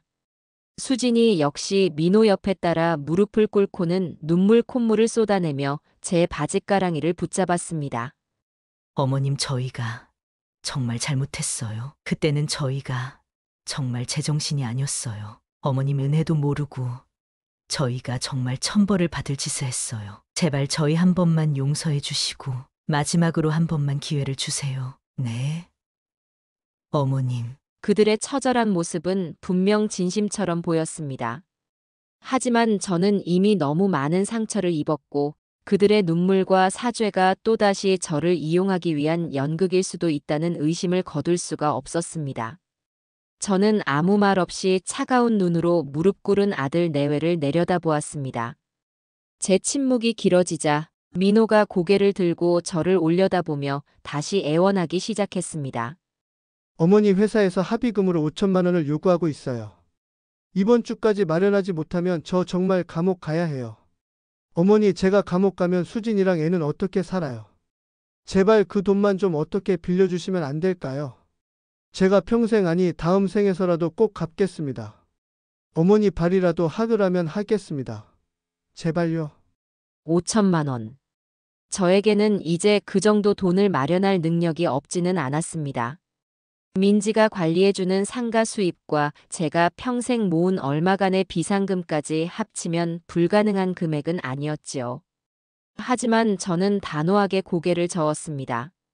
일어나거라. 너희에게 빌려줄 돈은 없다. 제 냉정한 대답에 민호와 수진이의 얼굴에는 절망감이 역력히 떠올랐습니다. 어머니, 어떻게 그렇게 매정하게. 민호가 말을 잇지 못하고 저를 원망스럽게 바라보았습니다. 저는 차분하지만 단호한 목소리로 말을 이어갔습니다. 내가 너희에게 돈을 빌려주지 않는 것은 단순히 돈이 아까워서가 아니다. 너희는 이미 나에게 신뢰를 잃었다. 내가 너희의 눈물을, 너희의 약속을 어떻게 믿을 수 있겠니? 너희가 지금 흘리는 눈물은 진정한 반성에서 나오는 것이 아니라 당장 발등에 떨어진 불을 끄기 위한 간절함에서 나오는 것임을 내가 모를 것 같으냐? 저는 과거 그들이 저에게 했던 행동들을 하나하나 짚어가며 이야기했습니다. 비밀번호를 바꾸고 문전박대했던 일, 제 연락을 피하고 없는 사람 취급했던 일, 그리고 마지막으로 찾아와 온갖 행패를 부렸던 일까지. 너희는 나에게 사과하고 용서를 구할 기회가 여러 번 있었다. 하지만 너희는 그 기회를 모두 걷어차 버렸지. 이제 와서 모든 것이 막다른 길에 이르러서야 나를 찾아와 살려달라고 매달리는 너희 모습이 가증스럽기까지 하구나. 너희가 뿌린 씨앗이니 이제 너희가 거두어야 한다. 너가 저지른 잘못에 대한 책임은 온전히 너희 몫이다. 감옥에 가게 되든 길바닥에 나앉게 되든 그것은 너가 자초한 결과이니 누구도 원망하지 마라. 저는 민호의 눈을 똑바로 보며 말했습니다. 나는 이제 너희에게 줄 것이 아무것도 없다. 내가 너희에게 해줄 수 있는 마지막은 너희 스스로의 힘으로 다시 일어서는 법을 배우도록 지켜보는 것뿐이다. 제 말이 끝나자 민호는 더 이상 아무런 말도 하지 못하고 고개를 떨구었습니다. 수진이는 옆에서 소리 없이 눈물만 흘리고 있었지요. 한참 동안 무거운 침묵이 흘렀습니다. 저는 마지막으로 말했습니다. 이제 그만 돌아가거라. 그리고 다시는 나를 찾아오지 마라. 이것이 내가 너희에게 베푸는 마지막 배려다. 제 말에 민호는 힘없이 자리에서 일어섰습니다. 수진이도 비틀거리며 따라 일어섰지요. 그들은 아무런 말 없이 아무런 미련도 남지 않은 듯한 표정으로 돌아서서 골목길 저편으로 힘없이 걸어갔습니다. 축 처진 어깨와 힘없는 발걸음에서 그들의 깊은 절망과 참담함이 고스란히 느껴졌습니다. 저는 그들이 완전히 시야에서 사라질 때까지 그 자리에 서서 지켜보았습니다. 속이 후련하다는 생각보다는 어쩌다 내 자식이 저 지경까지 이르게 되었을까 하는 깊은 슬픔과 허탈감이 밀려왔습니다. 하지만 이제 정말 모든 것이 끝났다는 생각에 마음 한편으로는 무거운 짐을 완전히 내려놓은 듯한 안도감이 들기도 했습니다. 저는 집으로 돌아와 현관문을 굳게 잠갔습니다. 더 이상 과거에 얽매이지 않으리라 굳게 다짐하면서 말입니다. 그날 이후 제 삶에는 정말로 완벽하다 말할 수 있을 만큼의 깊고 잔잔한 평화가 찾아왔습니다. 마치 오랜 가뭄 끝에 단비가 내린 땅처럼 제 메마르고 황폐했던 마음에도 조용히 생기가 돌기 시작했지요. 아들 내외는 그날 이후 2번 다시 저를 찾아오지 않았습니다. 혹시나 또 무슨 일을 벌이지 않을까 하는 불안감이 아주 없었던 것은 아니지만 시간이 흐르면서 그마저도 희미해졌습니다. 이제 그들의 소식은 저에게 아무런 감흥도 주지 못하는 그저 바람결에 들려오는 먼지 같은 이야기가 되었을 뿐입니다. 궁금하지도 않았고 알고 싶지도 않았어요. 제 삶에서 그들을 완전히 도려낸 후에야 비로소 찾아온 값비싼 대가를 치르고 얻은 평화였습니다. 저는 민지가 정성껏 마련해준 새 보금자리에서 조심스럽게 새로운 일상을 가꾸기 시작했습니다. 처음에는 모든 것이 낯설고 어색했지만 민지의 따뜻한 격려와 지지 속에서 조금씩 적응해 나갔지요. 민지는 제가 혹여 외로움을 느낄까봐 동네 문화센터에 함께 가서 제가 흥미를 느낄 만한 강좌들을 함께 알아보았습니다. 이것저것 기웃거리다가 저는 서예반에 등록하게 되었어요. 젊어서 잠시 배워본 적이 있었는데 그때의 기억이 좋게 남아있었기 때문입니다. 문화센터 서예반에 나가는 날이면 저는 아침부터 마음이 설레곤 했습니다. 조용한 서예실에 들어서면 은은한 먹향기가 코를 감싸고 마음이 차분하게 가라앉는 것을 느낄 수 있었죠. 하얀 화선지를 앞에 놓고 벼루에 먹을 가는 시간은 그 자체로 명상과 같았습니다. 복잡했던 상념들이 먹물 속에 녹아 사라지는 기분이었어요. 숨을 고르고 정신을 집중하여 붓에 먹을 묻혀 한 획 글씨를 써내려갈 때면 온전히 그 순간에만 몰입하게 되었습니다. 평화, 행복, 감사, 그리고 제 곁을 지켜준 딸아이를 생각하며 효자를 쓸 때면 제 마음도 그 글자들이 담고 있는 의미처럼 따뜻하고 충만해지는 것을 느꼈습니다. 아직은 삐뚤빼뚤 서툰 솜씨였지만 제 손으로 무언가를 창조하고 집중하는 과정 자체가 큰 위안과 기쁨을 주었어요. 함께 배우는 동년배의 학우들과 쉬는 시간에 두런두런 이야기를 나누는 것도 소소한 즐거움이었습니다. 서로의 글씨를 칭찬해주기도 하고 집안의 소소한 이야기나 건강 정보를 나누면서 저는 제가 더 이상 외톨이가 아니라는 사실을 새삼 깨닫곤 했습니다. 날씨가 좋은 오후에는 집 근처 공원을 산책하는 것이 새로운 습관이 되었습니다. 김포에 잘 가꾸어진 공원에는 계절마다 다른 색깔의 꽃들이 피고 지고 푸른 나무들이 시원한 그늘을 만들어 주었지요. 벤치에 앉아 따사로운 봄 햇살을 받으며 지나가는 사람들을 구경하기도 하고 한가롭게 거니는 비둘기들에게 과자 부스러기를 던져주기도 했습니다. 예전에는 그저 무심코 지나쳤을 풍경들이 이제는 하나하나 소중하고 아름답게 느껴졌어요. 특히 해질녘 강변을 따라 붉게 물드는 노을을 바라보고 있노라면 제 마음속의 묵은 감정들도 함께 스르르 녹아내리는 듯 했습니다. 이런 평범한 일상이 제게 얼마나 절실했었는지 새삼 깨닫게 되는 순간들이었지요. 공원에서 우연히 알게 된 동네 친구 서너 명과 함께 찻집에 앉아 수다를 떠는 시간도 늘어났습니다. 처음에는 어색했지만 비슷한 연배의 여자들끼리는 금방 통하는 것이 있더군요. 자식들 이야기. 물론 저는 민진의 이야기만 했지만요. 살림살이 이야기, 드라마 이야기 등 소소한 이야기들을 나누며 시간 가는 줄 모르고 웃음꽃을 피웠습니다. 예전에는 아들 내외 눈치를 보느라 친구들과 편하게 어울리지도 못했는데 이제는 아무런 거리낌 없이 사람들과 관계를 맺고 소통할 수 있다는 사실이 신기하고 즐거웠어요. 서로에게 부담 주지 않는 가볍고 유쾌한 관계 속에서 저는 다시 사람들과 어울리는 법을 배우고 있었습니다. 주말이면 어김없이 민진의 가족과 함께 시간을 보냈습니다. 민진은 남편과 함께 어린 두 손주, 이제 막 초등학교에 들어간 똘똘한 첫째 서준이와 아직 아기 티를 벗지 못한 귀여운 둘째 지연이를 데리고 저를 찾아왔습니다. 아이들의 재롱을 보고 있노라면 세상의 모든 시름을 잊게 되었지요. 녀석들은 할머니, 할머니 하고 제 품에 와락 안기며 어리광을 부렸고 저는 그런 아이들을 품에 안고 옛날 이야기를 들려주거나 함께 그림책을 읽어주었습니다.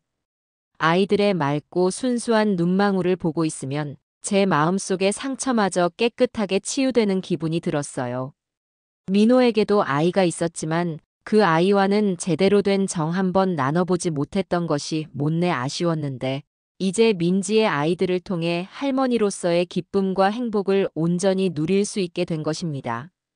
가끔은 민진의 가족과 함께 외식을 하거나 가까운 곳으로 나들이를 가기도 했습니다. 얼마 전에는 다 함께 김포 함상공원에 다녀왔지요. 거대한 군함 위에 올라가 탁 트인 바다를 바라보니 가슴이 뻥 뚫리는 듯 시원했습니다. 서준이와 지연이는 신기한 듯 배 안을 뛰어다니며 좋아했고 민지와 사위는 그런 아이들을 흐뭇하게 바라보며 제 곁을 지켰습니다. 우리는 함선 위에서 다 함께 기념사진을 찍기도 했지요. 사진 속에서 환하게 웃고 있는 제 모습이 조금은 낯설면서도 참 보기 좋다는 생각을 했습니다. 집으로 돌아오는 차 안에서 잠든 아이들의 모습을 보며 민지는 제 손을 꼭 잡고 말했습니다. 엄마, 이렇게 함께 웃으니까 너무 좋다. 앞으로 우리 더 자주 좋은데 놀러 가요. 딸의 따뜻한 말 한마디에 저는 또다시 울컥 고마움과 행복감을 느꼈습니다. 민지는 여전히 저를 살뜰하게 챙겼습니다. 상가 건물 관리도 제가 신경 쓸 일이 없도록 세입자 관리부터 세금 문제까지 알아서 척척 처리해 주었고 매달 약속한 생활비도 하루도 거르지 않고 제 통장으로 꼬박꼬박 보내주었습니다. 민지야, 너희 살림도 빠듯할 텐데 너무 많이 보내는 거 아니니? 엄마는 괜찮으니 너희 필요한데 써라. 오히려 제가 이렇게 말하면 민지는 손사래를 치며 엄마, 이건 엄마 돈이잖아요. 제가 잠시 맡아 관리하는 것뿐이에요. 엄마가 편안하게 쓰시는 게 제 기쁨이에요. 라고 말하는 것이었습니다. 가끔 상가 리모델링이나 새로운 세입자를 구하는 문제 등에 대해 저에게 의견을 묻기도 했지만 그것은 저를 존중하는 형식적인 절차였을 뿐 실제로는 모든 것을 현명하고 야무지게 결정하고 실행해 나갔습니다. 그 책임감 있고 반듯한 모습을 보며 저는 제 피땀 어린 재산이 정말 좋은 곳에 쓰이고 있다는 생각에 마음이 놓였고 다시 한번 제 결정을 후회하지 않게 되었지요. 이렇게 책임감 있고 현명한 딸의 손에서 제 노후가 안전하게 지켜지고 있다는 사실이 얼마나 다행스럽고 감사한지 모릅니다. 이제 저는 더 이상 과거의 상처에 얽매이지 않습니다. 물론 아들에 대한 기억이 그 지독했던 배신감과 슬픔의 기억이 머릿속에서 완전히 지워진 것은 아니에요. 하지만 이제 그 기억은 더 이상 저를 괴롭히는 날카로운 파편이 아니라 오래된 앨범 속 빛바랜 사진처럼 그저 제 삶의 한 페이지를 장식했던 희미한 얼룩 정도로 남아있을 뿐입니다.